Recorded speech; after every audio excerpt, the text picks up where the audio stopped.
Episode 3333 पूर्वी नगर में आपका स्वागत है। महाराजा ने ध्रुव को लहसा महल से जाने का हुक्म दे दिया था। धीरे धीरे रात गुजर गई और अगले दिन के उजाले में हथियारों का इंतजाम करने वाला एक अधिकारी ध्रुव से मिलने आ पहुंचा। यह आदमी दूसरे पड़ाव का बृहद देव था जिसका नाम कुशांक था। वो स्वभाव से काफी मिलनसार था। कुशांक ने आते ही ध्रुव के सामने झुककर सलाम किया और बड़ी ही इज्जत से कहा, ध्रुव जी, मैं जहाज, कवच और बाकी सारे हथियार ले आया हूं। आप देख सकते हैं कि यहां 5 जहाज और कवचों के 5000 जोड़े मौजूद हैं। ये गिनती सुनकर ध्रुव के चेहरे पर थोड़ी हैरानी दिखी और उसने थोड़े शक भरे लहजे में पूछा, 5000 जोड़े? लेकिन रक्षकों की हद तो 4000 तय की गई थी ना? इस पर कुशांक ने मुस्कुराते हुए बड़ी नरमी से जवाब दिया, जिन 4000 लोगों की बात आप कर रहे हैं वो आपके खास रक्षक होंगे, जिनमें 10 अधिकारी भी शामिल होंगे। लेकिन आने वाले वक्त में किसी अनहोनी या हादसे की गुंजाइश हमेशा रहती है, इसलिए हमने पहले से ही कुछ चीजें तैयार कर ली हैं। कुशांक की बात पर हामी भरते हुए ध्रुव ने अपना सिर हिलाया और तुरंत गहरी सांस लेकर कहा, बहुत खूब, ये तो बहुत अच्छी बात है। उसके बाद 2 दिन का वक्त हवा की तरह उड़ गया। तब ध्रुव और मध्यलोक के सभी देव हथियार अधिकारी कुशांक के साथ एक गहरे नीले रंग के बेहद शानदार जहाज पर सवार हुए और उन्होंने लहसा महल से अपनी मंजिल की ओर उड़ान भरी। एक आम जहाज की कीमत कम से कम 1 करोड़ शक्ति स्फटिक होती थी, लेकिन ध्रुव का यह जहाज उसे खुद महाराजा ने तोहफे में दिया था जब वो उनका सबसे खास शिष्य बना था। इसलिए यह जहाज आम जहाजों से कहीं ज्यादा अनोखा और ताकतवर था। भयानक गड़गड़ाहट के साथ वो जहाज आयामों की सुरंग को चीरते हुए बिजली की रफ्तार से आगे बढ़ रहा था। जहाज के सबसे आगे वाले हिस्से पर ध्रुव बड़े ही जोश और गुरूर के साथ खड़ा था। वो सोच रहा था कि जब उसने मध्य लोक से कदम बाहर निकाला था तब वो बस एक अनजान सा देव था जिसकी कोई हैसियत नहीं थी, लेकिन आज वो पूर्वी दरियांत हिस्से का रखवाला बन चुका था। उसके पास 4000 सैनिकों की अपनी खुद की फौज थी और एक बेहद खतरनाक खुफिया कला भी। देखते ही देखते जहाज के सामने एक तेज रोशनी चमकने लगी, जो इस बात का इशारा थी कि अंतरिक्ष की वो सुरंग खत्म होने वाली थी। जहाज सुरंग से निकलकर तारों से भरे खुले आसमान में पहुंच गया। इस दौरान इंसानी दुनिया में मौजूद मध्यलोक में मंगल पर्वत पर माहौल काफी गर्म और जोश से भरा हुआ था। असली ध्रुव अभी अभी अपनी बात खत्म करके खामोश हुआ था। उसने अपने आसपास बैठे घेबा, हिफान, ईरा, ध्रुविका और बाकी साथियों को देवों की दुनिया की अपनी नई जिंदगी के बारे में सब कुछ बता दिया था। उसने बड़े फक्र से बताया कि कैसे उसे लहसा महल की तरफ से 4000 खास पहरेदारों की फौज का लीडर बना दिया गया था और उसे वहां कितने फायदे थे। ये सब सुनकर मोटे कपड़ों वाले घेबा की आंखें खुशी और रोमांच से चमक उठी। उसने जोर से हंसते हुए ध्रुव से कहा, क्या बात है ध्रुव, 4000 खास पहरेदारों की फौज का लीडर, और वो भी देवों की दुनिया में? ये तो सच में कमाल है। हम यहाँ मंगल पर्वत के अंदर बैठे बैठे वैसे भी ऊब चुके हैं। मुझे तो अब यहां से बाहर निकलकर तुम्हारी इस शानदार फौज का हिस्सा बनना है। लाल कपड़ा पहने हिफान हमेशा की तरह शांत और ठंडे मिजाज में था, लेकिन उसकी आंखों में भी देवों की दुनिया की उस विशाल दुनिया को देखने की ललक साफ झलक रही थी। उसने अपने होंठ भींचते हुए बड़ी संजीदगी से घेबा की बात के लिए हामी भरते हुए जवाब दिया, घेबा बिल्कुल सही कह रहा है ध्रुव, तुम अब महाराजा के सबसे खास शिष्य बन चुके हो और कुछ वक्त पहले ही दूसरे पड़ाव के बृहद देव भी बन गए थे। अब जब तुम्हारे पास इतनी बड़ी फौज है तो तुम्हें उसे संभालने के लिए अपने भरोसेमंद लोगों की जरूरत तो पड़ेगी ही। इसलिए हम दोनों ने फैसला किया है कि हम भी तुम्हारे अवतार के साथ देवों की दुनिया चलेंगे और तुम्हारी फौज में शामिल हो जाएंगे। पास ही खड़ी ईरा और ध्रुविका भी उनकी बातों से सहमत होते हुए मुस्कुराने लगीं। उन दोनों का यह फैसला सुनकर ध्रुव के चेहरे पर एक बड़ी सी मुस्कुराहट आ गई। उसने खुशी से अपना सिर हिलाते हुए कहा, अगर आप दोनों मेरे अवतार के साथ देवों की दुनिया चलने को तैयार हैं तो इससे अच्छी बात और क्या हो सकती है। वैसे भी मुझे फौज के इंतजाम और जादुई जाल बनाने के लिए आप जैसे तजुर्बेकार लोगों की सख्त जरूरत थी, और अब जो कि मैं मंगल पर्वत का नया मालिक बन गया हूं तो आप लोग यहां फौसे भी नहीं रहेंगे। ज़राबिया जी, मेरे ख्याल से आपको भी इन दोनों के साथ ही चले जाना चाहिए। इतना कहकर असली ध्रुव ने तुरंत देवों की दुनिया में मौजूद अपने अवतार को एक संदेश भेजा। वहीं दूसरी ओर देवों की दुनिया के आसमान के नीचे ध्रुव का नीले कपड़ों वाला अवतार एक बेहद विशाल और आलीशान जहाज के बाहर खड़ा इंतजार कर रहा था। तभी अचानक उसके बगल में आयाम का पर्दा फटा और एक चमचमाते आयामी दरवाजे से जराबिया, घेबा और हिफान के असली शरीर बाहर निकल आए। देवों की दुनिया में कदम रखते ही घेबा की नजर सीधे ध्रुव के पीछे खड़े उस विशाल जहाज पर पड़ी। उसकी आंखें फटी की फटी रह गईं और उसने जहाज को घूरते हुए हैरानी से कहा, अरे बाप रे, ये जहाज तो सच में बहुत ही शानदार है। इसकी कीमत 10 करोड़ शक्ति स्फटिक से कम तो बिल्कुल नहीं होगी। हिफान, अगर हम दोनों अपनी सारी दौलत और खजाने बेच भी दें तब भी इसे कभी नहीं खरीद पाएंगे। हिफान ने उस जहाज को देखकर अपनी आंखें सिकोड़ी और अपने कपड़े झाड़ते हुए घेबा से धीमी आवाज में कहा, अरे भाई, अब ध्रुव बहुत अमीर और ताकतवर हो चुका है। अब हमें इन चीजों के लिए तरसने की कोई जरूरत नहीं है। उन दोनों को इस तरह बात करते देख ध्रुव का अवतार जोर से हंसा और बेफिक्री से बोला, आप दोनों का एक बार फिर यहाँ देवों की दुनिया में स्वागत है बड़े भाई। अब जब आप यहाँ आ ही गए हैं तो हम सीधा अपनी मंजिल की तरफ निकल सकते हैं। घेबा ने अपनी ठुड्डी खुजलाते हुए थोड़ा मजाकिया अंदाज में कहा, चलो ठीक है, लेकिन हाँ, जाल बनाने और उस पर शोध करने के लिए हमें जिस भी सामान की जरूरत पड़ेगी वो तुम्हें ही लाकर देना होगा। इस पर ध्रुव ने उन्हें पूरा भरोसा दिलाते हुए कहा, यह तो बहुत ही मामूली सी बात है। लहसा महल की तरफ से मुझे इतना कुछ मिलने वाला है कि मैं आप दोनों की ट्रेनिंग और शोध का सारा खर्च बहुत आसानी से उठा सकता हूं। अब चलिए जहाज पर सवार होते हैं और बिना देरी किए पूर्वी नगर के लिए निकलते हैं। इसके बाद वो तीनों मुस्कुराते हुए उस आलिशान जहाज पर सवार हो गए और वो जहाज तेजी से आयाम का सीना चीरते हुए अपनी मंजिल की तरफ उड़ चला। कुछ दिनों बाद जब वो दरियांत हिस्से के पूर्वी नगर पहुंचे तो उस नगर का आकार सच में होश उड़ा देने वाला था। उसके आसपास मौजूद कई लोग तो उसके सामने महज सजावट के सामान लग रहे थे। करोड़ों किलोमीटर लंबी एक घुमावदार नदी तारों भरे आसमान के बीच से गुजरते हुए पूरे नगर के चारों तरफ एक घेरा बनाकर बह रही थी। अगर सिर्फ आकार की बात की जाए तो पूरे दरियांत हिस्से में पूर्वी नगर का ओहदा सीधे राजधानी के बाद आता था।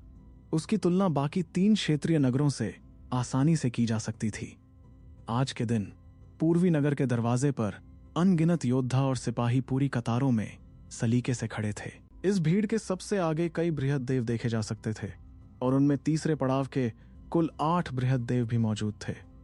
रही बात दूसरे पड़ाव के बृहद देवों की, तो वो करीब 100 की तादाद में वहां पूरे अनुशासन के साथ खड़े थे। इस पूरे समूह के आगे एक सफेद कपड़े पहने अधेड़ उम्र का आदमी खड़ा था।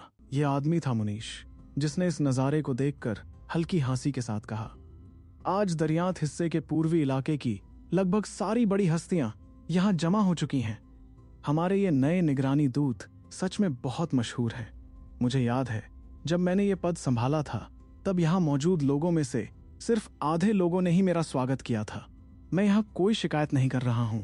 मैं तो बस ये कह रहा हूं कि हमारे ये दूत महामहिम ध्रुव खुद महाराजा के सबसे खास शिष्य हैं और उनके पास तीसरे रैंक का रुतबा है। पूरे दरियांत हिस्से में सिर्फ हिस्साधीश का ओहदा ही उनसे ऊपर है। सच कहूं तो मुझे भी उनके सामने अपना सिर झुकाना ही पड़ेगा। तभी पास खड़े एक गठीले बदन वाले और गाय जैसे सिर वाले आदमी ने हंसते हुए मुनीश को बीच में टोक कर कहा, मुनीश, यहां तीसरे पड़ाव के सिर्फ 8 बृहद देव मौजूद हैं। असल में एक शख्स यहां से गायब है। यह सुनकर हाथ में पंखा पकड़े एक बेहद खूबसूरत औरत ने भी खिलखिलाते हुए कहा, बिल्कुल सही कहा तुमने। एक हस्ती है जो आज यहां नहीं आई है। लगता है मोहतरमा के अंदर गुरूर बहुत ज्यादा भर गया है, तभी तो उन्होंने यहां आने से साफ इनकार कर दिया।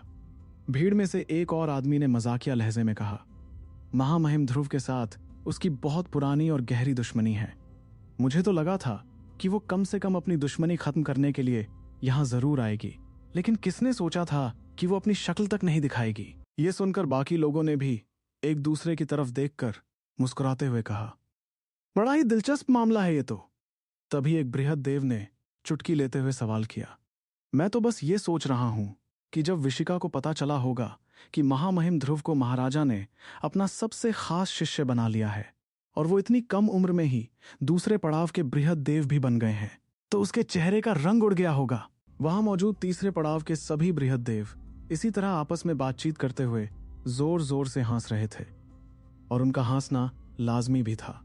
इस वक्त दरियांत हिस्सा के पूरे पूर्वी इलाके से लगभग सभी तीसरे पड़ाव के बृहद देव अपना सारा काम काज, अपनी ट्रेनिंग और अपने सारे सफर छोड़कर यहां भागे चले आए थे। और ये सब वो सिर्फ ध्रुव का स्वागत करने के लिए कर रहे थे। लेकिन इन सब के बीच सिर्फ एक शख्स गायब था, और वो थी बृहद देव विशिका। विशिका की ध्रुव के साथ दुश्मनी को काफी वक्त बीत चुका था, और पूर्वी इलाके के ये सभी शक्तिशाली लोग इसी सोच में डूबे थे कि क्या आज विशिका यहां आएगी या नहीं, और अगर वो आ भी जाती तो क्या ध्रुव उसे कोई भी इज्जत बख्शता। सभी लोग इस बात का अंदाजा आसानी से लगा सकते थे कि विशिका ने अपने भतीजे की खातिर खुद ध्रुव को कुचलने की कोशिश की थी। इस भयंकर बेइज्जती को ध्रुव कभी भूलने वाला नहीं था, खासकर अब जब उसका रुतबा आसमान छू रहा था। इसलिए फिलहाल ऐसा लग रहा था कि विशिका ने डर के मारे यहां न आने का ही फैसला किया था। तभी भीड़ में से किसी की तेज आवाज गूंज उठी, महामहिम ध्रुव आ गए। ये सुनते ही वहां मौजूद अनगिनत बृहद देवों की नजरें तुरंत दूर आसमान की तरफ उठ गईं। तारों भरे उस खुले आसमान में उन्हें एक बेहद विशाल जहाज उड़ता हुआ उनकी तरफ आता दिखा। वो जहाज आयाम के रास्तों को चीरते हुए अपने आसपास की हवाओं को कुचलता हुआ तेजी से अपनी मंजिल की तरफ बढ़ रहा था, और उस आलीशान जहाज के सबसे आगे कुछ लोगों की परछाइयां शान से खड़ी हुई साफ दिखाई दे रही थीं। ध्रुव अपने कुछ साथियों के साथ जहाज के आगे के हिस्से पर खड़ा था। वो उस भव्य शहर के दरवाजे के ठीक बाहर मौजूद एक बेहद ताकतवर फौज को देख रहा था। उस फौज के बिल्कुल आगे बृहद देवों का एक शानदार दल खड़ा था, जिनमें से 8 योद्धा तीसरे पड़ाव के बृहद देव थे। यही लोग बाकी पूरी सेना की अगुवाई कर रहे थे। अपनी पैनी नजरें उस पूरी भीड़ पर घुमाते हुए ध्रुव ने दबी हुई आवाज में कहा, जैसा कि मुझे लगा था वो यहां नहीं आई हैं। ये सुनते ही पास ही खड़े पूर्वज कायलान ने चेहरे पर हल्की मुस्कुराहट लिए मजाक करते हुए कहा, विशिका शायद अच्छी तरह जानती है कि तुम दोनों के बीच की ये दुश्मनी अब कभी खत्म नहीं हो सकती। वहीं उनकी बात पर ध्रुव ने भी अपना सिर हिलाते हुए साफ अंदाज में कहा, अगर ऐसी बात है तो हमें भी उसकी कोई जरूरत नहीं है। देखा जाए तो विशिका ने उस वक्त अपनी हदों को पार कर दिया था जब उसने ध्रुव को नुकसान पहुंचाने की कोशिश की थी। उसने तो ध्रुव को इस कदर मजबूर कर दिया था कि वो पूर्वज ज्वालेंद्र से संपर्क करके उनका शिष्य बनने की भीख मांगने ही वाला था। लेकिन शुक्र था उसके बुजुर्ग रेतार्थ का, जिन्होंने बीच में आकर विशिका के नापाक इरादों पर पानी फेर दिया। अगर बुजुर्ग रेतार्थ ने उसकी मदद नहीं की होती तो वो बस अपने आप को सरेआम बेइज्जत होते हुए देखता रह जाता। सच कहा जाए तो ध्रुव के दिल में सेनापति ओमांग के लिए आज भी नफरत और गुस्सा जिंदा थे, लेकिन वो नफरत उस आग के सामने कुछ भी नहीं थी जो वो विशिका के लिए महसूस करता था। आखिर सेनापति ओमांग तो बहुत पहले ही अपना दिमागी संतुलन खो चुका था, और एक पागल इंसान क्या कर गुजरे इसका अंदाजा कोई नहीं लगा सकता। लेकिन विशिका तो बिल्कुल ठीक थी, फिर भी उसने अपना सारा गुरूर ध्रुव पर निकाला था। उसने ये सब सिर्फ इसलिए किया था क्योंकि वो जानती थी कि उस वक्त ध्रुव बहुत कमजोर था और उसकी नजरों में ध्रुव की कोई अहमियत नहीं थी। इस बीच हवा को चीरते हुए वो जहाज धीरे धीरे धीमा होने लगा और फिर एक झटके में पूरी तरह रुक गया। उस जहाज पर ध्रुव, मध्यलोक के देव घेबा, हिफान, जराबिया, कुशांक और मध्यलोक के सभी देव खड़े थे। ध्रुव ने बस अपने दिमाग में कुछ सोचा और वो भारी भरकम जहाज पल भर में गायब हो गया, जिसे उसने अपने पास रख लिया था। दूर से खड़े बृहद देव उनका स्वागत करने के लिए तेजी से आगे बढ़े और ध्रुव का दल भी उनके सम्मान में आगे की तरफ चलने लगा। इन देवों के दल के सबसे आगे चल रहे सफेद कपड़े पहने एक अधेड़ उम्र के आदमी ने चेहरे पर बड़ी सी मुस्कान के साथ कहा, महामहिम ध्रुव की जय हो। पूर्वी नगर में आपका स्वागत है। मैं हूं सेनापति मुनीश। कैसे खुद को तैयार करेगा ध्रुव आगे आने वाली नई चुनौतियों के लिए, और क्या पूर्वी नगर से जुड़ी ये जिम्मेदारियां उसके इस सफर को बनाएंगी दिलचस्प। एपिसोड 3334, तुम बस ध्रुव से दूर रहना। ध्रुव और उसके साथियों का जोर शोर से दरियात हिस्से के पूर्वी नगर में स्वागत हुआ था। इस बीच ध्रुव ने सामने खड़े सेनापति मुनीश को देखकर धीमी आवाज में कहा, सेनापति मुनीश, मैंने आपके बारे में बहुत सुना है। आने वाले वक्त में इस पूर्वी इलाके के कई जरूरी कामों की जिम्मेदारी आप ही के कंधों पर होगी। मुझे उम्मीद है कि आपको ये काम कोई मुसीबत नहीं लगेंगे। हमें मिलकर काम करना होगा। ध्रुव की ये बातें सुनकर सेनापति मुनीश अंदर ही अंदर बुरी तरह हैरान हो गया, लेकिन उसने अपने चेहरे पर जरा भी शिकन नहीं आने दी। वो सोच रहा था कि ध्रुव ने आते ही उससे काम की बात क्यों की, और उसे ये क्यों लगा कि सेनापति को उसके काम मुसीबत लगेंगे। ऐसा लग रहा था मानो ये नया रखवाला सच में इस जगह की रक्षा करने के पूरे इरादे से आया था। सच कहा जाए तो किसी भी रखवाले के कंधों पर बहुत बड़ी जिम्मेदारी होती थी। अगर ध्रुव ने पूरे पूर्वी इलाके की बारीकी से जांच की तो यहां मौजूद अलग अलग ताकतों और गुटों के पसीने छूट जाते और कुछ तो बगावत पर भी उतर आते। दूसरी तरफ अगर वो कुछ मामलों को अनदेखा कर दे तो दोनों ही पक्षों का काम आसानी से चलता रहता। लेकिन ध्रुव ने जिस तरह आते ही सेनापति को तंग करने की बात कही, उससे मुनीश को एहसास हो गया कि कुछ तो बहुत बड़ी गड़बड़ थी। इस बारे में सोचते हुए सेनापति मुनीश ने मन ही मन खुद से कहा, इसकी बातों से तो लग रहा है कि अब पूर्वी नगर में खलबली मचने वाली है, लेकिन मैं कर भी क्या सकता हूं? आखिर ये खुद महामहिम का सबसे खास शिष्य जो है। फिर अपनी घबराहट को छुपाते हुए सेनापति मुनीश ने मुस्कुराते हुए कहा, यह तो मेरा फर्ज है महामहिम। जाहिर सी बात है कि हम मिलकर ही काम करेंगे। दरियात हिस्से के पूर्वी इलाके से कई बड़ी और ताकतवर हस्तियां यहां पधारी हैं और वो सब आपके स्वागत के लिए बेकरार हैं। इस पर ध्रुव ने अपनी पैनी नजरें उस भीड़ पर दौड़ाते हुए तीखे लहजे में पूछा, आपने कहा कि वो सब यहां पधारे हैं, लेकिन मुझे तो यहां बृहद देव विशिका कहीं नजर नहीं आ रही। ये सुनते ही वहां मौजूद कुछ तीसरे पड़ाव के बृहद देव अंदर ही अंदर मजाक उड़ाते हुए हंसने लगे। वो सभी उस तमाशे का इंतजार कर रहे थे जो अब शुरू होने वाला था। तभी भीड़ के पीछे से एक दुबले पतले आदमी ने हड़बड़ाते हुए जवाब दिया, महामहिम, मेरी दल की लीडर इस वक्त गहरी ट्रेनिंग में लगी हैं और अंदर जाने से पहले उन्होंने सख्त हिदायत दी थी कि उन्हें कोई तंग ना करे। इसी वजह से उन्हें यह खबर ही नहीं मिल पाई कि आप रखवाले का पद संभालने यहां आए हैं। मैं उम्मीद करता हूं कि आप हमें इस गुस्ताखी के लिए माफ कर देंगे। उस आदमी की बात सुनकर ध्रुव ने तिरछी निगाहों से उसे घूरा और बेपरवाही से अपना हाथ हिलाते हुए कहा, अच्छा, तो ऐसा लगता है कि बृहद देव विशिका सच में बहुत ज्यादा व्यस्त हैं। खैर कोई बात नहीं, चलिए अब हमें शहर के अंदर चलना चाहिए। ये सुनते ही सेनापति मुनीश ने तुरंत हामी भरते हुए कहा, बिल्कुल महामहिम, अब शहर में जाने का वक्त हो गया है। फिर बृहद देवों की वो बेहिसाब भीड़ इज्जत के साथ ध्रुव और उसके साथियों को शहर के अंदर ले जाने लगी। वहीं दूसरी ओर पूर्वी शहर के बाहर तारों से भरे आसमान में दो साएं एक दूसरे के बगल में खड़े थे। इनमें से एक पीले कपड़ों वाली औरत थी और दूसरा चांदी के कपड़ों वाला एक आदमी। उस आदमी के चेहरे पर कई अजीब और अनोखे निशान बने हुए थे। पीले कपड़े पहनी औरत विशिका थी, जिसने नफरत से अपने दांत पीसते हुए कहा, देखा तुमने, उसने शहर के बाहर अपने स्वागत के वक्त जानबूझकर मेरा नाम पुकारा। ये ध्रुव यहां दोस्ती का हाथ बढ़ाने नहीं आया है, वो मुझसे लड़ने आया है। लेकिन क्या उसे लगता है कि मैं उससे डरती हूं? भैया, आप इतने सालों से महाराजा के साथ काम कर रहे हैं और उनके नीचे काम करने वाले कई लोग आपके अच्छे दोस्त भी हैं। क्या आप अपने उन रिश्तों का इस्तेमाल करके उनमें से कुछ को हमारी तरफ नहीं कर सकते? इस पर चांदी के कपड़े पहने उस आदमी ने बेबसी से आह भरते हुए अपनी बहन को समझाया, बहना, माना कि मैं ऐसे लोगों के काफी करीब हूं। यहां तक कि अधिकारी पदों पर बैठे लोग भी मेरी थोड़ी बहुत इज्जत करते हैं। अगर तुम्हारी लड़ाई सेनापति मुनीश या किसी और से होती तो मैं चुटकियों में मामला सुलझा देता। लेकिन तुम भूल रही हो कि इस बार तुम्हारा पाला महाराजा के सबसे खास शिष्य ध्रुव से पड़ा है। अपनी बात को आगे बढ़ाते हुए उस आदमी ने अपना सिर हिलाकर कहा, सेनापति मुनीश और ये बाकी लोग इतने लंबे वक्त से इस पूर्वी इलाके में टिके हुए हैं, लेकिन फिर भी वो लोग महाराजा से सीधे मिलने की हैसियत नहीं रखते। ये बात तो तुम भी जानती हो, लेकिन ध्रुव की बात ही अलग है।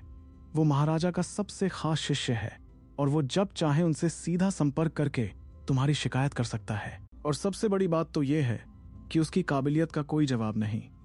वो अभी से दूसरे पड़ाव का बृहद देव बन चुका है और मुझे पूरा यकीन है कि आने वाले कई सालों में वो चौथे पड़ाव का बृहद देव भी बन जाएगा।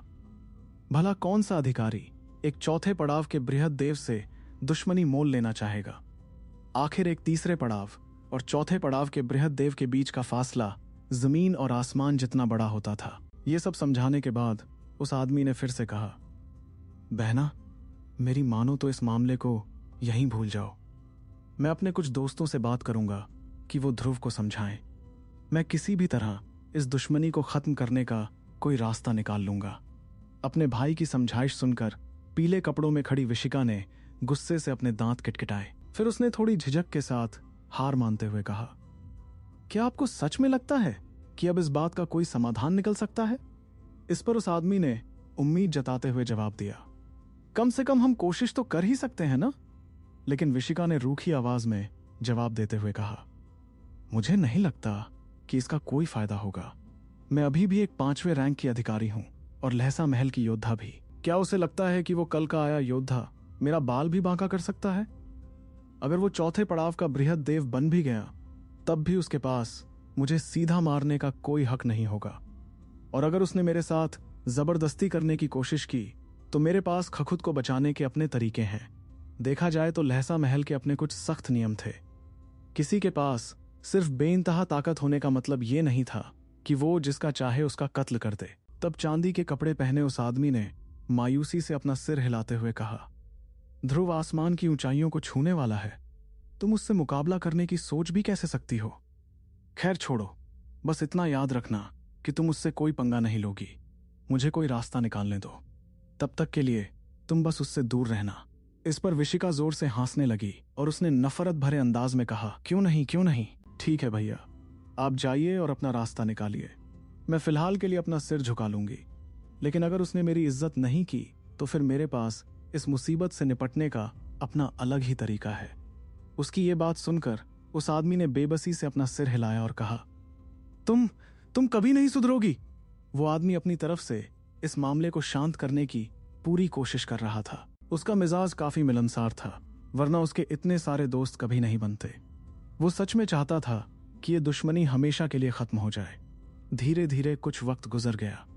शहर के अंदर ध्रुव का स्वागत करने के लिए अनगिनत मेहमान आए हुए थे और जाहिर सी बात थी कि उसे मिले तोहफों का ढेर भी अब एक विशाल पहाड़ जैसा बन चुका था। वहां मौजूद हर शख्स इस नए महामहिम के बारे में जानता था और उन्हें पता था कि वो पिछले सभी रखवालों से बिल्कुल अलग था।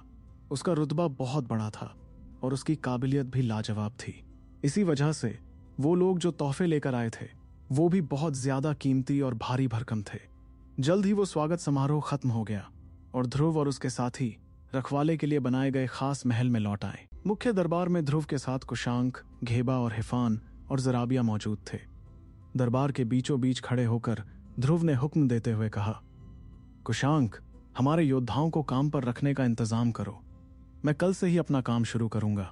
याद रहे, हर पहरेदार कम से कम एक महारथी देव होना चाहिए और हम कितने बृहद देवों को अपने साथ शामिल करेंगे इसकी कोई हद नहीं है। ध्रुव जानता था कि अगर लोग हद से ज्यादा भी हो गए तो भी वो उन्हें मेहमानों की तरह अपने पास रख सकता था। आखिर हर बृहद देव किसी फौज का हिस्सा नहीं बनना चाहता था। उनमें से कई तो बस अपने लिए एक मजबूत पनाह की तलाश में थे और ध्रुव ऐसे लोगों के लिए एक बहुत ही शानदार जरिया था, क्योंकि बहुत जल्द वो चौथे पड़ाव का बृहद देव बनने वाला था। ध्रुव का हुक्म सुनते ही कुशांक ने इज्जत से अपना सिर झुकाते हुए कहा, जी महामहिम, जैसा आप कहें। इस पर ध्रुव ने हामी भरते हुए कहा, ठीक है, अब तुम जा सकते हो। इतना सुनते ही कुशांक वहां से चला गया। वहीं उसके जाने के बाद ध्रुव ने अपने बगल में खड़ी जराबिया की तरफ देखा और मुस्कुराते हुए कहा, जराबिया जी, एक और काम है जिसके लिए मुझे आपको थोड़ी तकलीफ देनी होगी। जराबिया, जो अब ध्रुव के भरोसेमंद साथियों में से एक थी, उसने तुरंत पूरी इज्जत के साथ जवाब दिया, हाँ ध्रुव, मुझे बताओ कि मुझे क्या करना होगा। तब ध्रुव ने जराबिया की तरफ देखते हुए एक गंभीर लहजे में अपनी बात शुरू की, जराबिया जी, मुझे सुनहरा दानव मोती और दानव अस्थि भस्म खरीदने में आपकी मदद चाहिए। अभी के लिए मुझे 38 सुनहरा दानव मोती चाहिए। मैंने आपको कुछ वक्त पहले ही 10 करोड़ शक्ति स्फटिक दिए थे। मुझे लगता है कि उतने काफी होंगे। और रही बात दानव अस्थि भस्म की, तो बस बाहर जाकर किसी ऐसे शख्स को ढूंढ लीजिए जो इसे बेचता हो। अगर आपको इसके बारे में जरा सी भी खबर मिलती है तो मुझे बताइएगा, मैं खुद जाकर उससे बात करूंगा। यह सुनकर जराबिया ने अपने चेहरे पर एक प्यारी सी मुस्कान लाते हुए कहा, ठीक है, मैं ये काम कर लूंगी। सच कहा जाए तो जराबिया बहुत लंबे वक्त से मंगल पर्वत के अंदर ही रह रही थी। उस जगह पर रहते रहते अब उसे सच में घुटन महसूस होने लगी थी। यही वजह थी कि नए मालिक के ओहदे का फायदा उठाकर ध्रुव ने उसे और बाकियों को वहां से बाहर निकाल लिया था। मंगल पर्वत में रहते हुए ही ध्रुव के असली शरीर ने उसे 10 करोड़ शक्ति स्फटिक थमा दिए थे। उसकी रजामंदी देखकर ध्रुव ने भी इत्मीनान से अपना सिर हिलाया। दरअसल सुनहरा दानव मोती और दानव अस्थि भस्म वो नायाब खजाने थे जिनकी ध्रुव को अपनी सूर्यनाद कला की ट्रेनिंग आगे बढ़ाने के लिए सख्त जरूरत थी। उसके गुरुजी ने उसे सिर्फ इतने ही खजाने दिए थे कि वो इस कला के दूसरे हिस्से तक पहुंच सके, लेकिन तीसरे हिस्से से लेकर आखिरी यानी छठे हिस्से तक का इंतजाम उसे खुद ही करना था। तीसरे हिस्से की ट्रेनिंग के लिए उसे कुल मिलाकर 38 सुनहरा दानव मोती और 4 किलो दानव अस्थि भस्म की जरूरत थी। यूं तो सुनहरा दानव मोती भी अपने आप में बहुत महंगे होते थे, लेकिन उनकी कीमत दानव अस्थि भस्म के सामने कुछ भी नहीं थी। ऐसा इसलिए क्योंकि सिर्फ आधा किलो दानव अस्थि भस्म की कीमत 5 करोड़ शक्ति स्फटिक से भी ज्यादा थी। जाहिर सी बात थी कि मंगल पर्वत का मालिक होने के नाते ध्रुव आसानी से इतनी रकम चुका सकता था, लेकिन सबसे बड़ी परेशानी ये थी कि इसे ढूंढना भूसे के ढेर में सुई ढूंढने जैसा था। तभी मोटे कपड़े पहने हुए घेबा ने जोर से हंसते हुए मजाकिया अंदाज में कहा, क्या बात है ध्रुव, तुम जो पहली चीज खरीदना चाहते हो उसकी कीमत ही 10 करोड़ शक्ति स्फटिक है। सच बताऊं तो इतने सालों तक जिंदा रहने के बावजूद मैंने आज तक इतनी बड़ी रकम अपनी आंखों से नहीं देखी। उसकी ये बात सुनकर ध्रुव भी मुस्कुराने लगा और उसने घेबा की टांग खींचते हुए कहा, घेबा भाई, तो क्या मैं ये 10 करोड़ शक्ति स्फटिक आपको दे दूं ताकि आप मेरे लिए ये खजाने खरीद सकें? ये सुनते ही घेबा ने हड़बड़ाते हुए तेजी से अपना सिर ना में हिलाया और कहा, अरे नहीं नहीं, इसकी कोई जरूरत नहीं है, मुझे अभी भी जालों पर अपना शोध पूरी करनी है। इस पर हिफान ने मुंह बनाते हुए तंज कसा और कहा, घेबा भाई, जब तुम्हें यह काम करना ही नहीं है तो फिर इतनी बकवास क्यों कर रहे हो? इस ताने का जवाब देते हुए घेबा ने तुरंत हिफान का मजाक उड़ाया। अच्छा बच्चू, तो क्या तुम ये काम करने वाले हो? यह सुनकर हिफान ने गुस्से से अपनी नाक सिकोड़ ली और वो शांत हो गया। देखा जाए तो इन दोनों के बीच बहुत गहरी दोस्ती थी, लेकिन एक दूसरे की टांग खींचना उनके लिए रोज का काम था। उन्हें यूं लड़ता देख ध्रुव ने बात को आगे बढ़ाते हुए कहा, घेबा भाई और हिफान भाई, जैसा कि मैंने अपनी रक्षक मंडली बनाने का ऐलान कर दिया है, तो जाहिर है कि जल्द ही बहुत सारे लोग यहां आने वाले हैं। उस भीड़ में हर तरह के लोग होंगे, कुछ अच्छे और कुछ बुरे। मुझे उन महारथी देवों की ज्यादा फिक्र नहीं है क्योंकि वो कोई बड़ा खतरा नहीं बन सकते, लेकिन जो बृहद देव पनाह मांगने यहां आएंगे, मुझे उन पर नजर रखने के लिए आप दोनों की मदद चाहिए होगी। इस पर घेबा ने मुस्कुराकर ध्रुव से कहा, उसकी फिक्र तुम बिल्कुल मत करो ध्रुव, ये काम तुम हम पर छोड़ दो। घेबा और हिफान जानते थे कि पनाह मांगने के लिए आखिर कितने ही बृहद देव यहां आ सकते थे, इसलिए यह काम उन दोनों के लिए बहुत आसान था। तब ध्रुव ने उनसे एक और सवाल किया, खैर, क्या आप दोनों मेरी रक्षक मंडली के लीडर्स बनना पसंद करेंगे? इस पर लाल चोगा पहने हिफान ने अपना हाथ हवा में हिलाते हुए जवाब दिया, घेबा तो अपना पूरा ध्यान जालों की शोध पर लगाना चाहता है, और सच कहूं तो मुझे भी किसी बंदिश में रहकर काम करना बिल्कुल पसंद नहीं है। हम दोनों बस आजाद मेहमानों की तरह रहना ज्यादा पसंद करेंगे। उसकी बात से इत्तेफाक रखते हुए घेबा ने भी हामी में अपना सिर हिलाया। उनकी मर्जी जानकर ध्रुव ने धीमी आवाज में कहा, ठीक है, जैसी आपकी मर्जी, लेकिन मैं आप दोनों को एक और काम सौंपना चाहता हूं। काफी वक्त से मुझे वर्जित इलाके के बारे में ज्यादा जानकारी नहीं मिली है। वहां का एक शैतान है हाइसिन, अगर उसके बारे में आप लोग थोड़ी जानकारी इकट्ठा कर पाएं तो बहुत अच्छा होगा। और यह भी पता कीजिएगा कि क्या इंसानी दुनिया के लिए वहां कोई बहुत बड़ा खतरा पनप रहा है। यह सुनकर घेबा और हिफान ने अपना सिर हिलाया और वो उसकी बात के लिए राजी होकर काम करने चले गए। क्या वर्जित इलाके के शैतानों से फिलहाल के लिए सुरक्षित है इंसानी दुनिया? और कैसे इस नई जिम्मेदारी को बखूबी निभा पाएगा ध्रुव? कौन सी मुश्किलों का सामना करना पड़ेगा उसे? एपिसोड 3335। मेरी 2 शाटन हैं। देखा जाए तो दरियात हिस्से के पूर्वी नगर के रखवाले का महल इतने बड़े इलाके में फैला हुआ था कि वहां आने वाले हर एक योद्धा को रहने के लिए एक अलग कमरा दिया जा रहा था। और जाहिर सी बात थी कि बृहद देवों को मिलने वाले कमरे तो और भी ज्यादा बड़े और आलीशान थे। महल की बालकनी में खड़ा ध्रुव उस वक्त नीचे बनी एक विशाल झील की तरफ देख रहा था। उसे झील के पानी के अंदर कुछ खतरनाक जानवरों के तैरने की हलचल साफ दिखाई दे रही थी। तभी दूर से भूरे रंग का चोगा पहने एक बृहद देव हवा में उड़ता हुआ आया और उसने ध्रुव के सामने बड़ी इज्जत से अपना सिर झुकाते हुए कहा, महामहिम को मेरा नमस्ते। सेनापति मुनीश और बृहद देव विशेष पधार चुके हैं। ये भूरे कपड़ों वाला शख्स दरअसल ध्रुव के नीचे काम करने वाला एक योद्धा था। सच कहा जाए तो ध्रुव की रक्षक मंडली पूरी तरह से उसकी अपनी सेना थी और वो ध्रुव के हर हुक्म को मानने के लिए पाबंद थी। चाहे उसका ओहदा कुछ भी क्यों ना हो। रही बात रखवाले की पुरानी सेना की, तो वो इसी महल में तैनात थी। वो अनजान नाम सुनकर ध्रुव ने थोड़ी उलझन के साथ सवाल किया, बृहददेव विशेष, ये कौन से बृहददेव हैं? इस पर उस भूरे चोगे वाले बृहददेव ने इज्जत के साथ जवाब दिया, महामहिम, मैं बृहददेव विशिका के बड़े भाई की बात कर रहा हूं, जो खुद महाराजा के शाही रक्षकों में से एक हैं। उनका नाम बृहददेव विशेष है।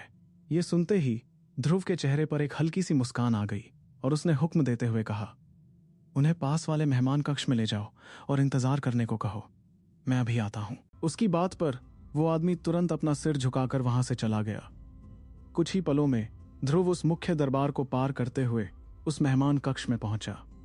वहां पहुंचते ही एक लंबी और संकरी मेज के पीछे बैठे वो दोनों मेहमान एक साथ अपनी जगह से खड़े हो गए। वो दोनों और कोई नहीं बल्कि सेनापति मुनीश और चांदी के रंग का चोगा पहने हुए बृहददेव विशेष थे। विशेष के चेहरे पर एक अजीब सा लेकिन अलग तरह का निशान साफ दिखाई दे रहा था। उसके हंसते हुए चेहरे को देखकर कोई भी आसानी से बता सकता था कि वो बहुत ही मिलनसार और सुलझा हुआ शख्स था, यानी अपनी छोटी बहन बृहददेव विशिका से बिल्कुल अलग। विशिका का बर्ताव तो हमेशा ही जहरीला और कड़वाहट से भरा रहता था। बृहददेव विशेष ने बड़ी इज्जत के साथ अपना सिर झुकाते हुए कहा, महामहिम को मेरा नमस्ते। तभी सेनापति मुनीश ने बात को आगे बढ़ाते हुए कहा, महामहिम, ये बृहददेव विशेष हैं। ये अच्छी तरह जानते थे कि आपके और विशिका के बीच हालात कुछ ठीक नहीं हैं, इसलिए इन्होंने स्वागत समारोह में ना आना ही बेहतर समझा। लेकिन आज ये खुद आपसे मिलने पहले ही आ गए हैं। सेनापति मुनीश को अभी भी विशेष के सामने इज्जत से पेश आना पड़ रहा था। सच कहा जाए तो विशिका आज तक जो भी खुराफात कर पाई थी, वो सिर्फ और सिर्फ अपने इसी बड़े भाई के ओहदे और ताकत के दम पर ही कर पाई थी। इतने में ध्रुव ने चेहरे पर मुस्कुराहट लिए कहा, बृहददेव विशेष, जब मैं माणिक प्रांगण में था तभी मैंने आपके बारे में काफी कुछ सुना था। आप लोग बैठिए। ये कहकर ध्रुव लंबी मेज के पास रखे एक गद्देदार आसन पर जाकर बैठ गया। विशेष ने भी ऐसा ही किया और बैठते हुए गंभीर आवाज में कहा, महामहिम, आज मैं यहां आपसे माफी मांगने आया हूं। जैसा कि आप जानते हैं, मेरी छोटी बहन का बर्ताव बहुत ही रूखा और गुरूर से भरा है। मैंने उससे पूछा कि उस दिन असल में क्या हुआ था, और मुझे ये मानना ही पड़ेगा कि उस वक्त मेरे बेटे की हरकतें सच में बहुत ज्यादा बुरी थीं। लेकिन वो ऐसा बर्ताव सिर्फ इसलिए कर रहा था क्योंकि उसका देवतारा टूटकर बिखर रहा था, यानी वो पूरी तरह से पागल हो चुका था। अब जब उसका देवतारा पूरी तरह से खत्म हो चुका है और उसकी मौत को भी काफी वक्त बीत चुका है, तो अब उसे दोष देने का कोई मतलब नहीं रह जाता। अगर सच में कोई कसूरवार है तो वो मैं और मेरी बहन है, जो मेरे बेटे का सही से ख्याल नहीं रख पाए। जब हमें पता चला कि वो पागल हो रहा है, तो हमें उसे उस हालत में बाहर घूमने के लिए आजाद नहीं छोड़ना चाहिए था। ध्रुव बड़ी खामोशी से उसकी बातें सुनता रहा। उसे लगा कि विशेष सच में बातों को बहुत ही समझदारी और सही नजरिए से देख रहा था। ये बात तो सच थी कि उस वक्त सेनापति ओमांग की हालत बहुत ही खतरनाक स्तर पर पहुंच चुकी थी, लेकिन फिर भी विशिका ने उसे खुलेआम घूमने की छूट दे रखी थी। क्या ये बाकी बेगुनाह लोगों की जिंदगी के साथ खिलवाड़ करना नहीं था? वो पागलपन में यूं ही लोगों को मार रहा था, और जिन बेचारों ने इस नाइंसाफी में अपनी जान गंवाई, वो भला किसके सामने जाकर अपना दर्द बयां करते। उस वक्त ध्रुव को भी एक ऐसी जगह धकेल दिया गया था जहां से बचने का कोई रास्ता नहीं था, और ऊपर से विशिका उस पर अपनी धौंस जमा रही थी। और यह सब सिर्फ इसलिए हो रहा था क्योंकि उस वक्त ध्रुव की ताकत बहुत कमजोर थी। इतने में विशेष ने थोड़ी शर्मिंदगी और नरमी दिखाते हुए बात शुरू की, मैं मानता हूं कि ये सारी परेशानी मेरी छोटी बहन की बेवकूफी की वजह से ही खड़ी हुई है। इसमें पूरी की पूरी गलती हमारी ही है। अगर आप सच में उसे सबक सिखाना चाहें तो मुझे इसमें कुछ भी गलत नहीं लगेगा। इतना कहकर विशेष ने एक गहरी सांस ली और आगे कहा, पर आखिर मैं उसका बड़ा भाई हूं, इसलिए मैं उसे अपनी आंखों के सामने सजा पाते हुए नहीं देख सकता था। और सबसे बड़ी बात तो यह है कि भाई रेतार्थ ने सही वक्त पर आकर बीच बचाव कर लिया, जिससे कोई बड़ा नुकसान नहीं हुआ। इन्हीं सब बातों को ध्यान में रखते हुए मैं चाहता हूं कि हम इस दुश्मनी को यहीं खत्म कर दें। उसकी बातें सुनकर ध्रुव थोड़ा नाराज दिखा और उसने बड़े ही साफ अंदाज में कहा, कोई बड़ा नुकसान नहीं हुआ? जाहिर सी बात है, वो सिर्फ इसलिए क्योंकि बुजुर्ग रेतार्थ सही वक्त पर वहां पहुंच गए थे। अगर वो वहां नहीं आते तो मैं कब का इस दुश्मनी को इसकी आखिरी हद तक ले जा चुका होता। विशेष एक पल के लिए खामोश हुआ और फिर उसने दबी हुई आवाज में कहा, आप बिल्कुल सही कह रहे हैं महामहिम। हम भाई रेतार्थ के सच में बहुत एहसानमंद हैं। हमें उनका शुक्रिया अदा करना चाहिए। खैर, मैं यहां आपसे सच्चे दिल से माफी मांगने आया हूं ताकि हम इस झगड़े को यहीं सुलझा सकें। अगर आपकी कोई शर्तें हैं तो बेझिझक बताइए। उसकी इस बात पर ध्रुव ने शांत और गंभीर आवाज में जवाब देते हुए कहा, विशेष जी, माफी सिर्फ अफसोस जताकर नहीं बल्कि अफसोस दिखाकर मांगी जाती है। अगर आप सच में इस मामले को सुलझाना चाहते हो तो मैं इंसाफ के तौर पर आपके सामने अपनी शर्तें रखता हूं। यह सुनते ही अंदर राहत की सांस लेते हुए विशेष ने तुरंत कहा, आप बेझिझक अपनी शर्तें रखिए। उसे लगा कि अगर ध्रुव की कोई शर्तें थीं तो वो बातचीत करके मामले को सुलझा सकता था, लेकिन ध्रुव ने बड़े ही साफ और सुलझे हुए अंदाज में अपनी पहली शर्त रखते हुए कहा, मेरी 2 शर्तें हैं। पहली शर्त यह है कि हर्जाने के तौर पर मुझे 10 किलो दानव अस्थि भस्म लाकर दीजिए। यह शर्त सुनते ही विशेष के चेहरे का रंग पूरी तरह उड़ गया। वहीं पास खड़े सेनापति मुनीश मन ही मन हैरान हो रहे थे कि इतना शांत और समझदार दिखने वाला शख्स इंसाफ के नाम पर इतनी बड़ी कीमत कैसे मांग रहा था। जाहिर सी बात थी, महज आधा किलो दानव अस्थि भस्म की कीमत कम से कम 5 करोड़ शक्ति स्फटिक थी, तो 10 किलो की कीमत तो पूरे 100 करोड़ शक्ति स्फटिक के बराबर होगी। सेनापति मुनीश इतनी बड़ी रकम का इंतजाम कभी नहीं कर सकते थे और विशेष के लिए भी इतना कुछ जुटाना नामुमकिन था। ऊपर से दानव अस्थि भस्म बहुत ही अनोखी चीज थी जिसे खोजना और खरीदना कोई बच्चों का खेल नहीं था। ध्रुव ने अपनी आवाज में वही ठहराव बनाए रखते हुए दूसरी शर्त रखी, और मेरी दूसरी शर्त यह है कि बृहद देव विशिका को अपने गुरूर के लिए माफी मांगनी होगी, लेकिन यह सिर्फ बातों से नहीं बल्कि उन्हें खखुद चलकर मेरे महल के बाहर आना होगा और आने वाले कुछ सालों तक घुटनों के बल बैठकर ध्यान लगाना होगा। मेरी ये 2 शर्तें पूरी कर दीजिए और हमारी ये दुश्मनी हमेशा के लिए खत्म हो जाएगी। मैंने आपको सुधार का एक रास्ता दे दिया है। अब ये बृहद देव विशिका की समझ पर है कि वो इसे चुनती है या नहीं। लेकिन उसकी बात सुनकर विशेष ने हताश होकर एक कड़वी हंसी हंसते हुए कहा, ये शर्तें तो, इससे अच्छा तो आप कोई शर्त रखते ही नहीं। 10 किलो दानव अस्थि भस्म की बात छोड़ दीजिए, मेरी और मेरी बहन की तो हैसियत ही नहीं है। यहां तक कि चौथे पड़ाव के बृहद देवों के भी पसीने छूट जाएंगे इतना इंतजाम करने में। और रही बात मेरी बहन के अगले कुछ सालों तक घुटनों के बल बैठने की, तो मैं उसका मिजाज जानता हूं। वो मौत गले लगा लेगी लेकिन इसके लिए कभी हां नहीं कहेगी। इस पर ध्रुव ने एक समझदार और तजुर्बेकार योद्धा की तरह उसे समझाते हुए कहा, विशेष जी, जब गुरूर किसी की समझ पर हावी हो जाता है तो वो शख्स अक्सर माफी और पश्चाताप को कमजोरी समझ लेता है। आप यहां माफी मांगने आए थे तो आपको यह समझना होगा कि सच्चे दिल से मांगी गई माफी में कोई मिजाज या गुरूर आड़े नहीं आता। रही बात दानव अस्थि भस्म की, तो मैंने ये नहीं कहा कि मुझे जल्द से जल्द वो चाहिए हैं। मैं आपको काफी ज्यादा वक्त दूंगा ये काम पूरा करने के लिए। दरअसल मुझे उस चीज की बहुत ज्यादा जरूरत है, लेकिन बृहद देव विशिका को अपने गुरूर को त्याग कर अगले 3 दिनों के अंदर मेरे महल के बाहर अपनी गलती के लिए बैठना ही होगा। अगर वो ऐसा नहीं करेंगी तो फिर नियति अपना फैसला खुद करेगी। इतना कहकर ध्रुव अपनी जगह से उठा और उसने अपने रक्षकों से धीमी आवाज में कहा, रक्षकों, हमारे इन मेहमानों को बाहर तक छोड़ दिया जाए। आवाज सुनते ही पहरेदार तुरंत अंदर आए और वो सेनापति मुनीश और विशेष की तरफ देखने लगे। मुनीश और विशेष ने एक दूसरे की तरफ बेबसी से देखा।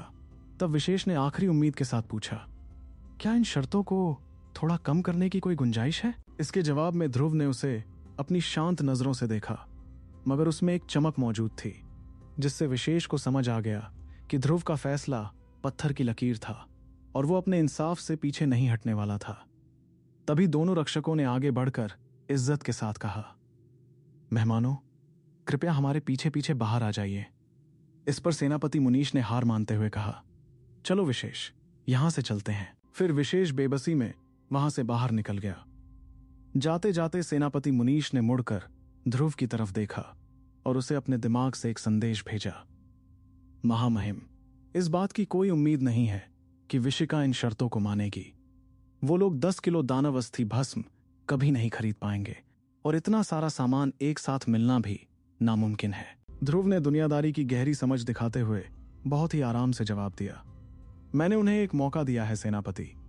अब वो इस मौके का फायदा उठाते हैं या नहीं, ये तो वक्त ही बताएगा। वैसे सच कहूं तो मैं भी अच्छी तरह जानता हूं कि मेरी ये शर्तें बृहद्देव विशिका को बेहद नाराज कर देंगी, लेकिन किसी की नाराजगी में ही उसका असली चरित्र बाहर आता है। अगर वो शर्त के लिए राजी हो गई और भले ही दोनों काम पूरी तरह नहीं भी कर पाई, तो भी कोशिश करने के लिए मैं उन्हें माफ कर दूंगा। लेकिन अगर अंदर ही अंदर उन्हें अपने किए पर पछतावा ही नहीं है, तो वो कोशिश भी नहीं करेंगी। अब वक्त पर ही छोड़ते हैं ये बाहर लाने के लिए कि किसके दिल में क्या छुपा है। वहीं दूसरी ओर तारों से भरे आसमान में एक बहुत ऊंचा और विशाल पहाड़ हवा में तैर रहा था। इस जगह को जहरगढ़ के नाम से जाना जाता था। पूरा पहाड़ काले धुएं की चादर में लिपटा हुआ था और हर तरफ जहरीले सांप रेंग रहे थे। दरियात हिस्से में यह बहुत ही जानी मानी जगह थी, जो पूरी तरह विशिका के कब्जे में थी। विशिका खुद इस इलाके की एक बहुत मशहूर हस्ती थी। उसे सिर्फ अपने बड़े भाई के रुतबे का ही फायदा नहीं मिलता था, बल्कि वो खुद जहरीले जादुई वार करने में माहिर थी। सच कहा जाए तो इस पूरे दरियात हिस्से में जहर के मामले में उससे ज्यादा खतरनाक और ताकतवर कोई नहीं था। जहरगढ़ के उस बेहद बड़े दरबार के अंदर विशिका की भारी भरकम पूंछ जमीन पर जोर से पटकी गई। उसकी आंखों में खौफनाक गुस्सा भरा हुआ था और वो आग बबूला होते हुए चिल्लाई, पागल हो गया है वो, उसका दिमाग पूरी तरह खराब हो गया है। वो चाहता है कि मैं उसके महल के बाहर सालों तक घुटनों के बल बैठूं। वो खुद को समझता क्या है? मैंने इतनी कड़ी ट्रेनिंग करके तीसरे पड़ाव के बृहद्देव का मुकाम हासिल किया है। मैं कभी उसके सामने घुटने नहीं टेकूंगी। वो मुझे मारने की धमकी भी दे दे, तब भी मैं ऐसा नहीं करूंगी। विशिका ने हांफते हुए अपनी भड़ास आगे निकाली। और तो और उसे 10 किलो दानव अस्थि भस्म चाहिए। उसे क्या लगता है ये कोई मिठाई है जो दुकान पर जाकर खरीद ली? क्या उसे लगता है कि शैतानों की हड्डियां सड़क के हर नुक्कड़ पर पड़ी मिलती हैं? क्या उसकी राख जुटाना इतना आसान है? 10 किलो तो भूल ही जाओ, मैं उसे आधा किलो राख भी ना दूं। ये कैसी बेवकूफी भरी शर्तें हैं। मैं उसकी चाल अच्छी तरह समझ चुकी हूं भैया। वो बस हम दोनों भाई बहन को बेइज्जत करना चाहता है। उसकी जहरीली और खौफनाक आवाज पूरे दरबार में इस कदर गूंज रही थी कि उसकी ताकत से दीवारें भी कांपने लगी थीं। वहां मौजूद किसी भी नौकर या पहरेदार की इतनी हिम्मत नहीं हुई कि वो एक पल भी वहां रुक सके और सब वहां से दुम दबाकर भाग गए। तभी विशेष ने अपना सिर हिलाते हुए मायूसी भरी आवाज में कहा, 10 किलो दानव अस्थि भस्म अगर हम अपनी सारी दौलत भी मिला लें, तब भी हम इसे नहीं खरीद पाएंगे। ये ध्रुव सच में एक जालिम योद्धा है। उसने हमारे लिए पीछे हटने का कोई रास्ता ही नहीं छोड़ा है। तब विशिका की आंखों में पागलपन सवार था और उसने अपने दांत पीसते हुए कहा, चाहे जो हो जाए, मैं उसके सामने आने वाले कुछ सालों तक घुटने टेकने की शर्त तो कभी नहीं मानूंगी। ठीक है फिर, अगर उसमें इतनी ही हिम्मत है तो देखते हैं कि आखिर में जीत किसकी होती है। उसके सिर पर सवार गुस्सा देखकर विशेष ने बीच बचाव करते हुए कहा, लेकिन बहना। पर विशिका ने उन्हें बीच में ही टोकते हुए गुस्से से भरी आवाज में कहा, अब और कुछ कहने की जरूरत नहीं है भैया। अब यहां से पीछे हटने का कोई सवाल ही पैदा नहीं होता। देखते हैं कि यह ध्रुव कितना ताकतवर है। वो अभी महज दूसरे पड़ाव का बृहद्देव है और उसकी इतनी हिम्मत कि वो हम पर इस तरह हावी होने की कोशिश करे। वो अगर आने वाले वक्त में चौथे पड़ाव का बृहद्देव बनने भी वाला है, तो मैं क्या करूं? जब वो मुझे पीछे हटने का कोई रास्ता ही नहीं दे रहा है, तो मेरे पास लड़ने के अलावा क्या चारा है? इतना कहकर उसके चेहरे पर एक खौफनाक मुस्कान आ गई और उसने ताना मारते हुए कहा, और वैसे भी ये बात सच है कि वो अभी तक चौथे पड़ाव का बृहद्देव नहीं बना है ना? सच कहूं तो वो अभी तक तीसरे पड़ाव का बृहद्देव भी नहीं है। तो चलिए भैया, इस कल के आए योद्धा को अपना तजुर्बा दिखा ही देते हैं। क्या विशिका के खिलाफ जंग का ऐलान कर देगा ध्रुव, या फिर उसके दिमाग में कोई और ही पैंतरा चल रहा है इस मुश्किल से निपटने का? एपिसोड 3336। ध्रुव ने अब तक कुछ किया क्यों नहीं। देखते ही देखते ध्रुव की शर्तों वाली खबर जंगल में लगी आग की तरह फैल गई। किसी को नहीं पता था कि यह बात रखवाले के महल से बाहर आई थी या फिर सेनापति मुनीश की पूर्वी सेना की तरफ से। खैर, बात जहां से भी निकली हो, अब हर कोई जानता था कि ध्रुव ने विशिका के सामने क्या शर्तें रखी थीं। सबको पता चल चुका था कि दुश्मनी खत्म करने के बदले में ध्रुव को 10 किलो दानव अस्थि भस्म चाहिए था और विशिका को उसके महल के बाहर कई सालों तक घुटनों के बल बैठना था। और सबसे बड़ी बात, विशिका को 3 दिन के अंदर अंदर वहां आकर अपने घुटने टेकने थे। एक एक करके दिन बीतते गए। पूरे दरियांत हिस्से के पूर्वी इलाके की बड़ी बड़ी ताकतें इस पूरे तमाशे पर अपनी नजरें गड़ाए बैठी थीं। यहां तक कि दूसरे इलाकों के शक्तिशाली दलों को भी इसकी भनक लग चुकी थी। आखिर ध्रुव और विशिका दोनों ही इस पूरे दरियांत हिस्सा की बहुत मशहूर हस्तियां थीं। लोगों के बीच फुसफुसाहटें शुरू हो गईं जब 3 दिन गुजर गए। हर किसी ने देखा कि विशिका अभी तक महल के पास नहीं आई थी, इसलिए हर कोई ये देखना चाहता था कि अब ध्रुव का अगला कदम क्या होता। आसपास की सभी बड़ी ताकतें रखवाले के महल के अंदर होने वाली हर छोटी बड़ी हलचल पर बाज जैसी नजर रखे हुए थीं। वो किसी भी बड़े बवाल के इंतजार में थे। महल में काफी वक्त से रक्षकों की भर्ती चल रही थी और अब महल की सारी जगहें भर चुकी थीं। जाहिर सी बात थी, बृहद देवों का मिलना थोड़ा मुश्किल जरूर था, लेकिन महारथी देव तो दुनिया में भरे पड़े थे। फिलहाल रक्षक बनने के लिए सिर्फ पहले या दूसरे पड़ाव के बृहद देवों को ही भर्ती किया जा रहा था। धीरे धीरे और दिन गुजरते गए। 10 दिन, आधा महीना और देखते ही देखते पूरा 1 महीना बीत चुका था। लेकिन इसके बावजूद महल से कोई भी बड़ी खबर या हमला करने की तैयारी जैसी कोई हलचल बाहर नहीं आई। ये खामोशी देखकर बाहर तमाशा देख रही बड़ी ताकतें गहरी आह भरते हुए निराश होने लगी थीं। यहां तक कि खुद विशिका, जो अब तक घबराहट में बैठी थी, वो भी अब इस इंतजार से खींचने लगी थी। तब विशिका ने गुस्से में बड़बड़ाते हुए कहा, उस ध्रुव ने वो खौफनाक धमकियां दी थीं और इस बात को अब पूरा 1 महीना हो चुका है, लेकिन अभी तक कोई हमला क्यों नहीं हुआ? मुझे तो लगा था कि वो तुरंत कोई पागलपन भरा कदम उठाएगा। वहीं दूसरी ओर महल में ध्रुव ने खुशी से चिल्लाते हुए कहा, बुजुर्ग रेतार्थ, आपका स्वागत है। ध्रुव खुद चलकर महल के मुख्य दरवाजे तक आया था ताकि वो सफेद कपड़े पहने हुए उस गोल मटोल आदमी का स्वागत कर सके। वो आदमी अपनी दाढ़ी सहला ही रहा था कि उसकी नजर ध्रुव पर पड़ी और उसकी आंखें चमक उठीं। फिर उसने जोर से ठहाका लगाते हुए कहा, ध्रुव, मुझे हमेशा से यकीन था कि तुम्हारा भविष्य बहुत शानदार होगा, लेकिन मैंने ये नहीं सोचा था कि तुम महाराजा के सबसे खास शिष्य बन जाओगे। और तो और, तुमने सिर्फ कुछ सालों के अंदर ही बृहद देव का दूसरा पड़ाव भी हासिल कर लिया। जब मुझे ये खबर मिली तो मेरे तो होश ही उड़ गए थे। इस पर ध्रुव ने मुस्कुराते हुए कहा, बुजुर्ग रेतार्थ, अंदर आ जाइए। आपको मुझसे मिलने के लिए किसी को भी इत्तला करने की जरूरत नहीं है। बस सीधा मुझे संदेश भेज दिया कीजिए, मैं खुद आकर आपका स्वागत करूंगा। बुजुर्ग रेतार्थ की खुशी उनके चेहरे से साफ झलक रही थी। वो ध्रुव के साथ महल के अंदर दाखिल हुए और उन्होंने अपनी नजरें घुमाकर चारों तरफ देखा। अंदर अनगिनत योद्धा यहां वहां गश्त लगा रहे थे। उनमें से हरे रंग का कवच पहने योद्धाओं के अंदर से एक खौफनाक और खूंखार शक्ति निकल रही थी। बुजुर्ग रेतार्थ ने हैरत भरी आंखों से देखते हुए कहा, क्या बात है, इस वक्त तुम्हारे पास 1000 रक्षक मौजूद हैं और उनके अलावा 4000 निजी पहरेदार भी हैं। तुम्हारे ये योद्धा तो आसानी से किसी आम 10,000 योद्धाओं वाली सेना को धूल चटा सकते हैं। कमाल है, सच में बहुत ही कमाल की बात है। मुझे तो लगता है कि इस पूरे दरियांत हिस्से में शायद सिर्फ हिस्साधीश की सेना ही तुम्हारी सेना से ज्यादा ताकतवर होगी। इस पर ध्रुव ने हंसते हुए जवाब दिया, यह सब मुमकिन हो पाया है तो सिर्फ गुरुजी के आशीर्वाद और मेहरबानी की वजह से। उसके बाद वो दोनों अंदर चलते चलते आपस में बातें करते रहे। कुछ चीजों के बारे में बात करने के बाद बुजुर्ग रेतार्थ ने थोड़ी गंभीर होते हुए कहा, ध्रुव, तुमने उस दिन जो खौफनाक धमकियां दी थीं, उसकी वजह से उस विशिका को थोड़ा झुकना तो पड़ा था, लेकिन सच कहूं तो उसने तुम्हारी बातों को गंभीरता से नहीं लिया है। इस वक्त सिर्फ पूर्वी इलाका ही नहीं बल्कि पूरा दरियांत हिस्सा तुम्हारी अगली चाल पर नजरें गड़ाए बैठा है। फिर बुजुर्ग रेतार्थ अचानक जोर से हंसे और उन्होंने ध्रुव के कंधे पर हाथ रखते हुए आगे कहा, देखो ध्रुव, अगर तुम चाहते हो कि मैं तुम्हारे लिए कुछ करूं तो बस एक बार बोल देना दोस्त। मुझे वैसे भी वो विशिका कभी पसंद नहीं आई है।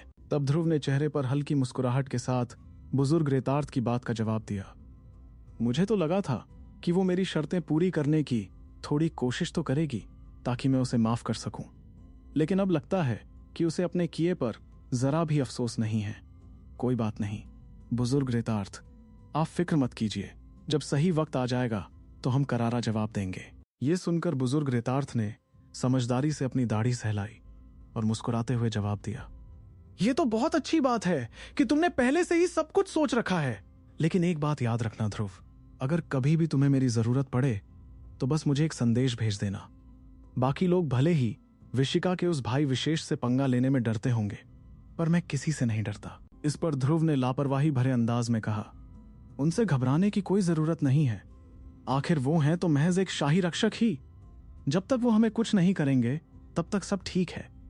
लेकिन अगर उन्होंने अपनी बहन का साथ देने के लिए हमारे लिए कोई भी मुसीबत खड़ी करने की जरूरत की, तो मैं भी सारी शराफत किनारे रखकर सीधे अपने गुरुजी को इस मामले के बारे में बता दूंगा। बुजुर्ग रेतार्थ ने उसकी तारीफ करते हुए हल्की हंसी के साथ कहा, ये हुई ना कोई बात, इसे कहते हैं बेरहमी। देखा जाए तो ध्रुव का रुतबा अलग अलग शक्तिशाली टोलियों में दो वजहों से बहुत ज्यादा था।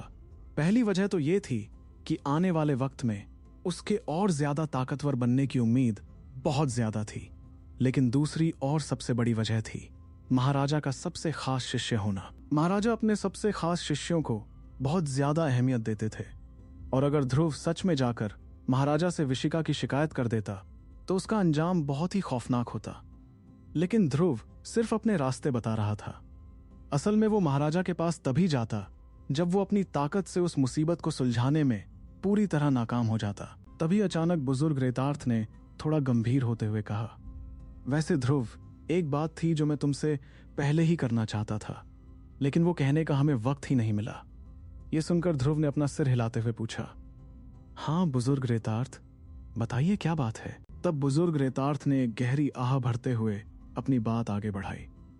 वो तुम तो जानते ही हो कि गुजरे वक्त में मुझसे कितनी बड़ी भूल हो गई थी जब मैंने गुरुजी के खजाने से उनका अनमोल मरु फल चुरा लिया था। उस गलती की वजह से ही मुझे उनके दल से धक्के मारकर निकाल दिया गया था। उस दिन से लेकर आज तक मैं हर रोज बस यही सोचता रहता हूं कि कैसे भी करके मैं वापस गुरुजी के पास लौट जाऊं। अपनी ये बात कहकर उन्होंने देखा कि ध्रुव थोड़ा झिझकने लगा था। वहीं उसे इस तरह हिचकिचाता देख बुजुर्ग रेतार्थ ने तुरंत बात संभालते हुए कहा, अरे ध्रुव, मैं तुमसे अभी मेरी मदद करने को नहीं कह रहा हूं। तुम तो खुद अभी कुछ ही वक्त पहले गुरुजी के दल में शामिल हुए हो, और अगर तुम मेरे लिए कुछ बोलोगे भी तो उसका कोई खास असर नहीं होगा। मैं अच्छी तरह जानता हूं कि उस वक्त गुरुजी का गुस्सा 7वें आसमान पर था, और अगर मैं अब अपनी गलती सुधारना भी चाहूं तो वो बहुत मुश्किल होगा। लेकिन मैंने अपनी आधी से ज्यादा जिंदगी सिर्फ इसी एक उम्मीद में गुजार दी है। मेरी बस इतनी सी तमन्ना है कि मेरा देव तारा टूटने से पहले मैं एक बार फिर से गुरुजी का शिष्य बन जाऊं। बुजुर्ग रेतार्थ की यह हालत देखकर ध्रुव ने उन्हें तसल्ली देते हुए कहा, आप फिक्र मत कीजिए बुजुर्ग रेतार्थ, जैसे ही मेरी शक्तियां थोड़ी और बढ़ जाएंगी और मुझे कोई सही मौका मिलेगा तो मैं पक्का गुरुजी से इस बारे में बात करूंगा। यह सुनते ही बुजुर्ग रेतार्थ का उतरा हुआ चेहरा एकदम से खिल उठा और वो जोर जोर से हंसते हुए बोले, बहुत बढ़िया, जब तक तुम्हारा साथ है मुझे कोई फिक्र नहीं। तभी अचानक आसमान से रोशनी की 2 किरणें तेजी से नीचे उतरी। जब रोशनी हटी तो वहां घेबा के साथ एक सांवले रंग का अजनबी आदमी खड़ा था। घेबा ने उस अजनबी को कोहनी मारते हुए कहा, तुमने अभी तक इसे नमस्ते क्यों नहीं किया? और उसके इतना कहते ही हड़बड़ाते हुए उस आदमी ने तुरंत अपना सिर झुकाया और कहा, यह बलराज आपको नमस्ते करता है। बलराज की शक्तियां महसूस करते ही ध्रुव समझ गया कि वो कोई आम शख्स नहीं था, बल्कि दूसरे पड़ाव का बृहद देव था जो पनाह मांगने के लिए यहां आया था। जब से ध्रुव ने लोगों को अपने साथ शामिल करना शुरू किया था, इस बलराज को साथ लाने पर उसके साथ बृहद देव के दूसरे पड़ाव वाले 3 योद्धा हो जाते। इतने में ध्रुव ने उससे सवाल किया, बलराज, तुम कहां से आए हो? उसके इस सवाल पर बलराज ने इज्जत से हाथ जोड़ते हुए जवाब दिया, मैं असल में देवों की दुनिया के अलग अलग हिस्सों में घूमकर अपनी लड़ाई की ताकत को निखारने की कोशिश कर रहा था। लेकिन मैं पिछले कई सालों से ट्रेनिंग कर रहा हूं और अब मुझे ऐसा लगता है कि मैं अपनी ताकत के एक ऐसे मुकाम पर आकर अटक गया हूं जहां से आगे बढ़ना नामुमकिन सा लग रहा है। इतने लंबे सफर ने मुझे अंदर से थका दिया है। अब मैं सिर्फ एक ऐसी शांत जगह चाहता हूं जहां मैं सुकून से अपनी ट्रेनिंग कर सकूं, और इसीलिए मैं आपकी पनाह में आया हूं महामहिम। ध्रुव ने हामी भरते हुए अपना सिर हिलाया और कहा, ठीक है घेबा भाई, पहले आप बलराज को आराम करने की जगह दिखा दो। ध्रुव के इतना कहते ही घेबा और बलराज दोनों के शरीर धुंधले पड़ने लगे और फिर वो वहां से गायब हो गए। उनके जाते ही बुजुर्ग रेतार्थ ने अफसोस और हैरानी के साथ कहा, मैं तो बस यूं ही तुमसे मिलने चला आया था, लेकिन यहां आकर देखा कि दूसरे पड़ाव के बृहद देव भी तुम्हारे पास पनाह मांगने आ रहे हैं। सच सच बताना, अब तक तुमने कितने ऐसे बृहद देवों को अपने साथ कर लिया है? इस पर ध्रुव ने मुस्कुराते हुए जवाब दिया, बृहद देव तो हैं, मगर दूसरे पड़ाव के बृहद देव ज्यादा नहीं हैं। ये तीसरा ऐसा योद्धा होगा। यह सुनकर बुजुर्ग रेतार्थ ने अपना माथा पीटते हुए कहा, और तुम कह रहे हो कि ये ज्यादा नहीं है? तुम्हें लोगों को साथ लाए अभी कुछ दिन ही तो हुए हैं। अगर तुम्हारी रफ्तार यही रही तो बहुत जल्द तुम्हारे पास बृहद देव के दूसरे पड़ाव वाले 10 से भी ज्यादा योद्धा हो जाएंगे। मैंने इतने साल की जिंदगी जी है, लेकिन आज तक मेरे पास 8 से ज्यादा दूसरे पड़ाव के बृहद देव नहीं टिके। और तो और उनमें से ज्यादातर तो शुरुआत में बहुत कमजोर थे, जिन्हें ट्रेनिंग दे देकर मैंने इस कदर ताकतवर बनाया है। लेकिन तुम्हारे मामले में ये लोग जानते हैं कि तुम महाराजा के सबसे खास शिष्य हो और तुम्हारा आने वाला कल बहुत ही शानदार होने वाला है। इसी लालच में वो अभी से तुम्हारी पनाह में आना चाहते हैं। उफ, मुझे तो तुमसे जलन होने लगी है ध्रुव। बुजुर्ग रेतार्थ की बात सुनकर ध्रुव जोर से हंस पड़ा। वहीं दूसरी ओर घेबा बलराज को लेकर उसके नए ठिकाने पर पहुंच चुका था। वहां पहुंचते ही घेबा ने हंसते हुए उससे कहा, बलराज, अगर कोई भी जरूरत हो तो सीधे मेरे पास आना। अब से तुम इसी कमरे में रहोगे। और रही बात निजी रक्षकों के लीडर बनने की, तो उसकी कोई जल्दबाजी नहीं है। महामहिम सही वक्त आने पर खुद ही चुनाव करेंगे। वैसे तुम्हारी ताकत देखते हुए अगर तुम लीडर नहीं भी बने तो भी तुम्हारा ओहदा काफी ऊपर तो पक्का समझो। इस पर बलराज ने खुशी से मुस्कुराते हुए कहा, आपका बहुत बहुत शुक्रिया भाई घेबा। तब घेबा ने अपना सिर हिलाते हुए कहा, अब मैं तुम्हारा और वक्त जाया नहीं करूंगा। तुम आराम करो, जब भी फुर्सत मिले तो बाहर घूम लेना। मैंने नौकरानियों को पहले ही बता दिया है कि वो तुम्हें समझा दें कि तुम्हें कहां जाने की इजाजत है और कहां नहीं। इतना कहकर घेबा वहां से चला गया। उसके वहां से जाते ही बलराज मुड़ा और उसने अपने नए ठिकाने को देखा। उसे दिया गया कमरा कोई आम मेहमान खाना नहीं था, क्योंकि वो दूसरे पड़ाव का बृहद देव था। इसलिए उसका नया ठिकाना कई बहुत बड़े दायरे में फैला हुआ था। आखिर इतने शक्तिशाली योद्धाओं को अपनी शक्तियां इस्तेमाल करने के लिए एक बड़ी जगह की जरूरत तो पड़ती ही थी। बलराज ने तुरंत अपने नौकरों को सख्त आवाज में हुक्म दिया, जब तक कोई बहुत जरूरी काम ना हो मुझे परेशान मत करना। यह कहकर वो सीधे अपने कमरे के अंदर चला गया। अंदर पहुंचते ही बलराज ने चारों तरफ देखा और अपना हाथ हवा में लहराया। उसके ऐसा करते ही काले रंग की बृहद देव शक्तियों की लहर चारों तरफ फैल गई, जिसने पूरे कमरे को अपनी गिरफ्त में ले लिया। उन शक्तियों ने मिलकर एक ऐसा पेचीदा जाल बना दिया जिसके आर पार कोई भी खुफिया नजर नहीं देख सकती थी। उसने अपने खजाने से एक खास तरह का तावीज भी निकाला और उसे अपने सीने के पास रख लिया। उस तावीज से तुरंत कुछ तरंगे निकलीं, जिन्होंने कमरे को पूरी तरह से सुरक्षित कर दिया। आमतौर पर बड़े ओहदे वाले लोग या खुफिया हत्यारे ही इस तरह के आयामी तावीजों का इस्तेमाल करते थे, ताकि कोई भी उनकी जासूसी ना कर सके।